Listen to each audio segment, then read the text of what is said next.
देखो ना भाई पूछ रहे थे हमारे एक उदय भाई कि सर ये इंस्टेंट फंडेड क्या होता है, कि ये इंस्टेंट फंडेड अकाउंट क्या होता है। और एक भाई पूछ रहे थे सर 1 स्टेप 2 स्टेप 3 स्टेप ये क्या होता है, कौन सा मुझे लेना चाहिए, मेरे लिए कौन सा बेहतर है। तो उन दोनों भाइयों को वो भी बता देते हैं, सॉल्व करना चाह रहे थे। देखो फंडेड नाउ जिसके बारे में बात करें उसका लिंक पिन कमेंट में है। भाई ने सवाल पूछा था कि इंस्टेंट फंडेड क्या है। देखो नॉर्मल देखो ये है fundednow.com, इसके अंदर देखो अगर आप देखोगे 3 ऑप्शन आप लोगों को दिखते हैं हमेशा, इंस्टेंट फंड, 1 स्टेप और 2 स्टेप। अब आप लोग सोचते हो कि यार इनका अंतर क्या है भाई इसके अंदर ना, जो भाई ये डाउट है कि इसके अंदर कोई बहुत बड़ा मेजर अंतर नहीं, बहुत सिंपल है इसको समझना। देखो इंस्टेंट फंड का मतलब है, नाम में क्या इंस्टेंट, तो आपको तुरंत एक फंडेड अकाउंट मिल जाएगा इंस्टेंटली फंडेड स्टेज का, तो उसको बोलते हैं इंस्टेंट फंड। एक होता है 1 स्टेप, एक होता है 2 स्टेप। 2 स्टेप का क्या मतलब, देखो 2 स्टेप का मतलब है कि आपके कितने टेस्ट होंगे, 2।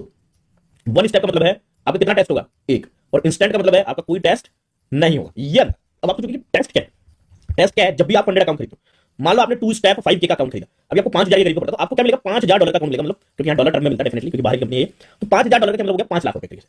अब आपको 2 स्टेप है ना, तो 2 स्टेप का मतलब ये है कि आपको एक बार ये जो अकाउंट रहेगा ना, एक बार इसके अंदर 10% प्रॉफिट करके दिखाना होगा, मतलब 5 लाख के अकाउंट में फॉलोइंग ऑल द रूल्स आपको 50,000 रुपए बना के दिखाने पड़ेंगे। और 2 स्टेप है तो एक बार 50,000, एक बार 40,000, एक बार 10% प्रॉफिट, एक बार 8%।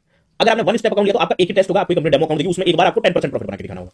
और अगर आपने इंस्टेंट अकाउंट लिया तो आपको कुछ भी प्रूव नहीं करना, आप सीधा फंडेड स्टेज में ही हो, आप ट्रेड करो, जो प्रॉफिट करोगे वो आप विड्रॉल कर सकते हो। 2 स्टेप क्योंकि देखो आप पूरा प्रूव करके यहाँ पे आए हो, पूरा एक्सट्रीमली, इसमें 90% शेयरिंग होती है, मतलब जो भी पैसा आप यहां पे प्रॉफिट करते हो उसमें 90% आपका, 10% कंपनी का। 1 स्टेप में 80% आपका, 20% कंपनी का, और इंस्टेंट में भी 80% आपका, 20% कंपनी का। तो 2 स्टेप में आपको टेस्ट ज्यादा देने पड़ रहे हैं, बट आपको प्रॉफिट भी, आपका शेयरिंग ज्यादा मिल रहा है और अकाउंट भी सस्ता है, क्योंकि आप प्रूव इतना कर चुके हैं तो भाई कंपनी को भी रिस्क कम हो जाता है कि भैया आप उड़ाओगे। बाकी आप बहुत ज्यादा लॉस कर भी नहीं सकते अकाउंट, क्योंकि अगर आप डे लॉस या फिर ऐसे लिमिट रीच कर दोगे तो आप खत्म है आपका, फिर दोबारा लॉस, समझ रहे हो ना।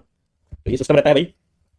बाकी फंडेड में बेस्ट कंपनी है भाई फंडेड नाउ, अगर फंडेड अकाउंट ही लेना है, अगर आप इंस्टेंटली फंडेड चाहते हो तो सबसे बेस्ट ऑप्शन वैसे इजी आपके लिए इंस्टेंट फंडेड, ठीक है, सबसे बेस्ट एंड इजी है इंस्टेंट फंडेड, तो go with instant funded account, वो आपके लिए ज्यादा बेहतर है, डेफिनेटली महंगा है पर इजी टू क्लियर आपके लिए हो जाएगा भैया ना।